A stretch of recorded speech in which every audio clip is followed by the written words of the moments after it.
Hi friends, இங்கே பாருங்கள். ஒரு தோசை ஊற்றுனேன், கரிஞ்சிடுச்சு. ரெண்டாவது நம்ம இதில் தோசை ஊற்றினோன்னா ஒட்டிட்டு வரும். அதுக்கு ஒரு சிம்பிளாக நான் உங்களுக்கு ஒரு விஷயம் சொல்லித்தரேன்.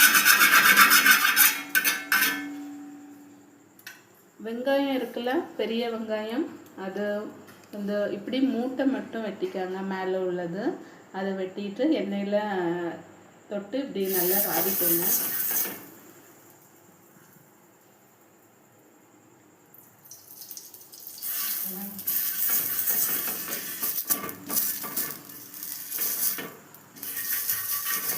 நல்லா ராவிக்காங்க. இதே மாதிரி வெங்காயத்தை இப்படி வெட்டிட்டு நல்லா ராவிக்காங்க.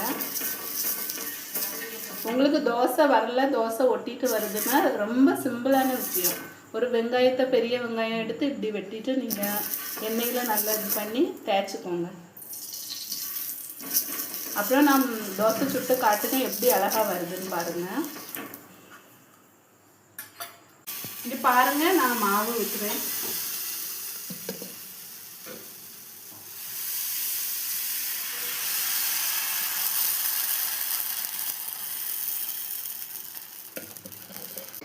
தோசை வெந்துடுச்சு, நான் மாத்துறேன். பாருங்கள் எவ்வளோ அழகாக வருதுன்னு பாருங்கள். சூப்பராக வரும். ட்ரை பண்ணி பாருங்கள் ஃப்ரெண்ட்ஸ். இந்த வீடியோ பிடிச்சிருந்தா லைக் பண்ணுங்கள், ஷேர் பண்ணுங்கள், சப்ஸ்கிரைப் பண்ணுங்கள். Bye friends.